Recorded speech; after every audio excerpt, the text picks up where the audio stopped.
25 सालों में करप्शन जवान हुआ है, उत्तराखंड जवान नहीं हुआ। भ्रष्टाचार की जड़ें इस हिसाब से फैली हुई हैं, आए दिन आपको दिख जाता है। यहाँ कोई टेंडर हो, कोई योजना हो, या आए दिन जो समाचारों की सुर्खियां, क्या उत्तराखंड से कभी भ्रष्टाचार हट पाएगा?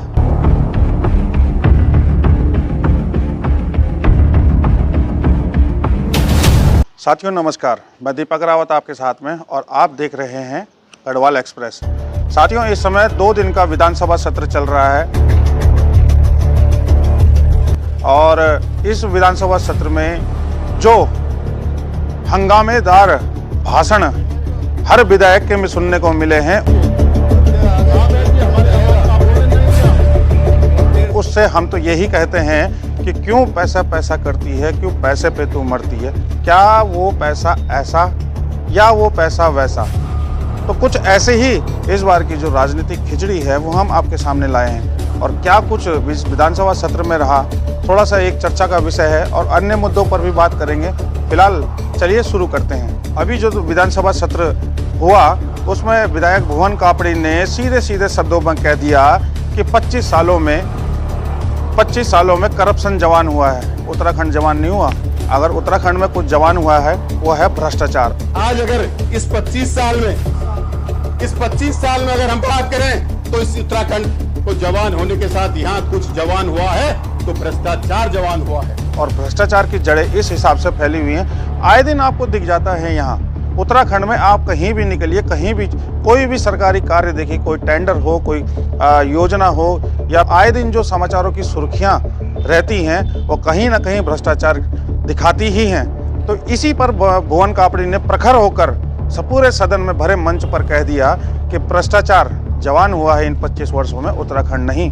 हालांकि उत्तराखंड बने हुए 25 वर्ष हो चुके हैं, परंतु उत्तराखंड 9 नवंबर को अपने 26वें वर्ष में प्रवेश करेगा। परंतु सवाल यही जो भुवन कापड़ी ने कहा, क्या उत्तराखंड से कभी भ्रष्टाचार हट पाएगा? क्या कभी उत्तराखंड भ्रष्टाचार मुक्त हो पाएगा?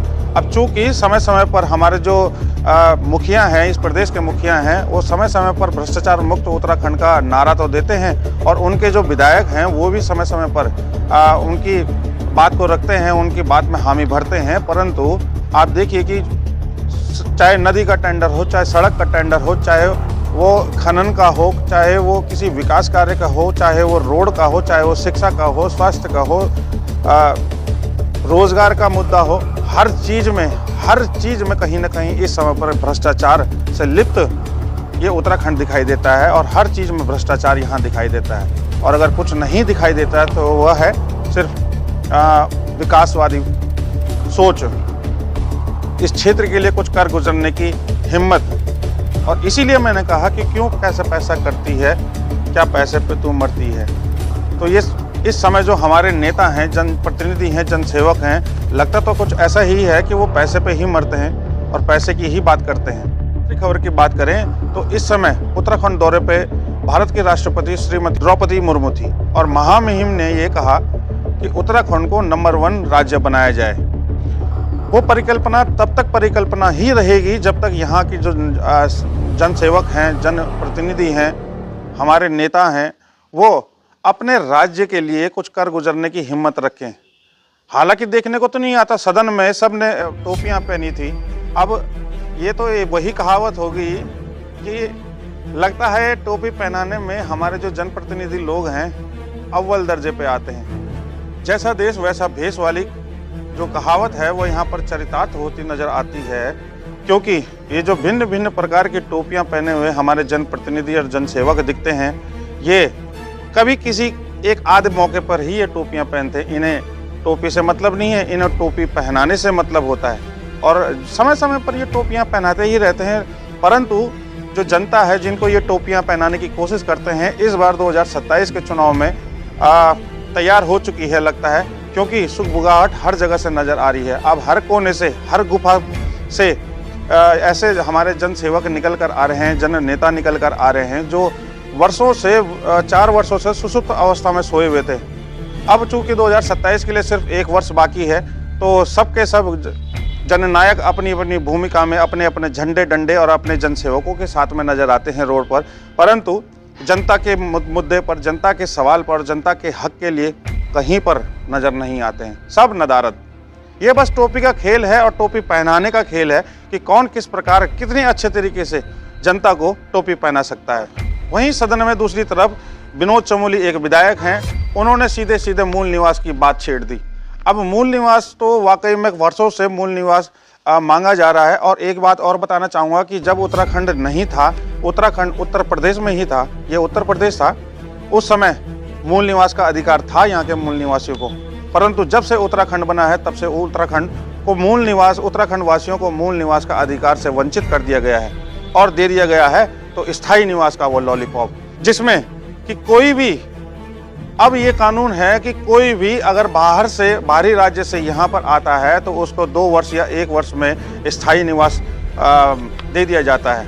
अब किस प्रकार के हमारे हक अधिकारों और जो संसाधन हैं हमारे, उन पर ये डकैती करने का जो प्रोग्राम रचा जा रहा है, जो षड्यंत्र रचा जा रहा है, समझने की कोशिश कीजिए। और 25 वर्षों से उत्तराखंड की जनता समझ ही रही है इसको।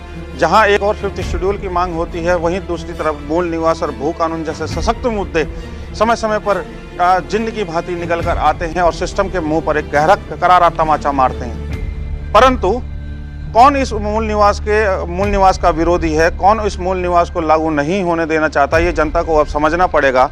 और हमारे जिनको हम वोट देकर जितवाते हैं, विधायक बनाते हैं, मंत्री बनाते हैं, संतरी बनाते हैं, मुख्यमंत्री बनाते हैं, वो सब इस ओर कार्य करने के लिए प्रखर नजर नहीं आते हैं। वो एक चुप्पी साध लेते हैं और जनता के हक अधिकारों और संरक्षण के जो कानून बनाने हैं उनके लिए प्रखर होकर तैयार नजर नहीं आते हैं। जनता की सुनते ही नहीं, क्योंकि जनता की ये तब सुनते हैं जब इनको वोट मांगने आना होता है। उस समय तो तरह तरह के लोक लुभावन वायदे कर दिए जाते हैं। ये बता दिया जाता है, ऐसा रंगीन चश्मा जनता की आंखों पर चढ़ा दिया जाता है कि बस अब तो जनता सोचती है कि बस आज मैं आप 7वें आसमान पर हूँ, या तो मैं ही हूँ ऊपर या तो फिर नीचे कुछ और ही है। परंतु जैसे ही चुनाव निपटते हैं बस नेता नदारद, फिर उस 7वें आसमान में वो नेता होता है पूरे 5 वर्षों तक और जनता नीचे कीड़े मकोड़ों की तरह रेंगती हुई नजर आती है अपने छोटे छोटे से मूलभूत सुविधाओं के लिए। सड़क, शिक्षा, स्वास्थ्य, रोजगार, इन चीजों के लिए रोती बिलखती नजर आती है। जागिए, उस कुंभकर्ण की नींद से उठिए। वो कुंभकर्ण तो 6 महीने की अपनी नींद से उठ जाया करता था, उसके बाद भरपेट खाता था और फिर 6 महीने तक जागता था। परंतु मुझे लगता है इस उत्तराखंड की जनता को अब जागना पड़ेगा, अपने 4 वर्षों की उस गहरी नींद से जागना पड़ेगा और उठना पड़ेगा। और सवाल अपने सत्ता से कीजिए, सवाल अपने जनप्रतिनिधि से कीजिए, सवाल अपने उस मुख्यमंत्री से कीजिए, जननायक से कीजिए, जनसेवक से कीजिए कि क्यों आज तक आपने हमारे हितों की रक्षा नहीं करी और हमारे हमसे जो हर चुनावी समय पर वादे किए थे क्यों वो पूरे नहीं हो पाए धरातल पर। लालढांग चिल्लरखाल मोटर मार्ग की आवाज़ को बुलंद करने के लिए काफ़ी समय से लोग प्रयासरत हैं।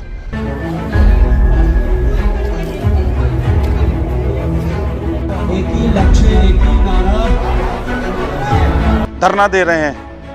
कभी तहसील में धरना होता है, कभी दिल्ली में धरना होता है, कभी लालढांग में धरना होता है, कभी चिल्लरखाल में धरना होता है।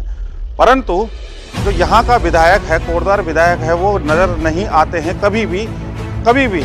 जब सत्र चालू हुआ है, कभी विधानसभा में उन्होंने बात रखी हो, हमने तो अभी आज तक नहीं देखा। परंतु हाँ, इस सत्र में जो कल का सत्र था, इसमें देखने को मिला कि जो हरिद्वार की विधायक हैं, हरिद्वार ग्रामीण के विधायक हैं श्रीमती अनुपमा रावत, उन्होंने अपने वक्तव्य में कहा है कि लालढांग चिल्लरखाल मोटर मार्ग की जो आवाज़ है विगत काफ़ी वर्षों से चली आ रही है और अब तो 25 वर्ष बने हुए उत्तराखंड को भी हो गए हैं। तो क्यों इस लालढांग चिल्लरखाल मोटर मार्ग की आवाज़ को दबाया जा रहा है। तरीके से माननीय अध्यक्ष जी, चिल्लरखाल मोटर मार्ग उसके लिए क्यों इतना साल का विलंब किया गया?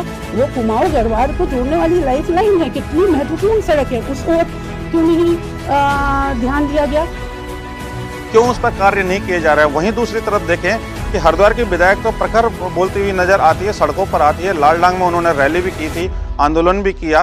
परंतु हमारा जो कोटद्वार का विधायक है, उनके मुंह से तो यही सुनने को मिलता है कि भाई मेरे पास अभी इसमें बोलने के लिए कुछ नहीं है, जब कुछ होगा तब मैं कहूँगी। अरे मान्यवर, 4 वर्ष बीत चुके हैं आपके कार्यकाल को, कब आप बोलेंगे? अब विधानसभा के अध्यक्षा हैं आप और 70 विधायक आपके अंडर आते हैं। मुख्यमंत्री भी उसी सदन में बैठे होते हैं। चाहे तो आप मुख्यमंत्री तक को आदेश कर सकती हैं कि इस पर आगे कुछ कार्य कीजिए।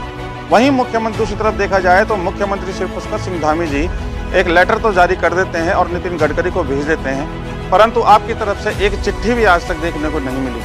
अब वो क्यों कर नहीं मिली ये तो हम नहीं जानते हैं, क्योंकि दूर के ढोल सुहाने हमने तो सुना है, आज नज़दीक के ढोल भी हमने देख लिए। शायद जो गरजते हैं वो बरसते नहीं हैं और जो बरसते हैं वो गरजते नहीं हैं। कभी कभी गर्जना दिखा देनी चाहिए। कभी कभी विधानसभा सत्र में बोल देते एक बार कि लालढांग चिल्लरखाल मोटर मार्ग बनना चाहिए।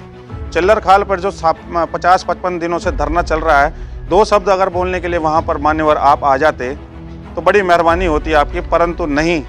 आप अगल बगल के जो वार्ड होते हैं वहाँ पर तो आते हैं, वहाँ पर आते हैं और वहाँ पर भाषण देते हैं, बोलते हैं, जो भी आपने योजनाएं चलानी हैं वो चलवाते हैं, रिबन फीते वगैरह काटे जाते हैं, परंतु वहाँ पर नहीं आते हैं आप जहाँ पर वो धरना चल रहा है, जहाँ पर वो पब्लिक बैठी हुई है। बहरहाल हरिद्वार विधायक ने साबित कर दिया कि वो आपसे एक कदम आगे हैं। अब चलिए इस समय के सबसे ज्वलंत मुद्दे पर आते हैं कि धर्मनगरी हरिद्वार और ऋषिकेश में बिकती हुई शराब। अब आए दिन ये देखने को मिलता है सोशल मीडिया प्लेटफॉर्म में कि जो धर्मनगरी ऋषिकेश है, हरिद्वार है, यहाँ पर जो शराब की बिक्री हो रही है, पुलिस प्रशासन ही लगाया गया है उस शराब की ठेके की बिक्री करवाने के लिए।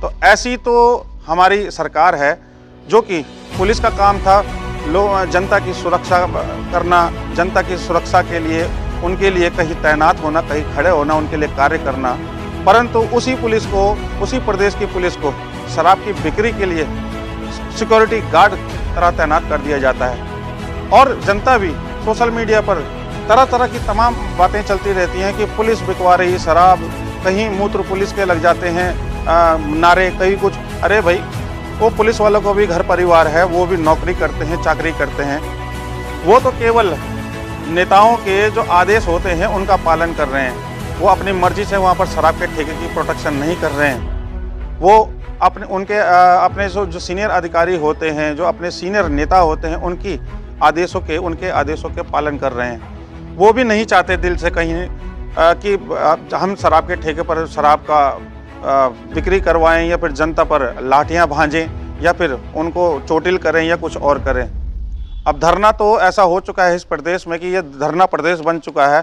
बनना तो इसने स्मार्ट प्रदेश था, परंतु बना धरना प्रदेश। वहीं आशीष नेगी जी और भुवन कटैत, एक फौजी, पूर्व रिटायर्ड फौजी भुवन कटैत, चौकुटिया अल्मोड़ा चौकुटिया से पैदल यात्रा करते हैं और पैदल यात्रा करते करते वो जब ऋषिकेश आते हैं तो वो भी शामिल होते हैं उस आंदोलन में।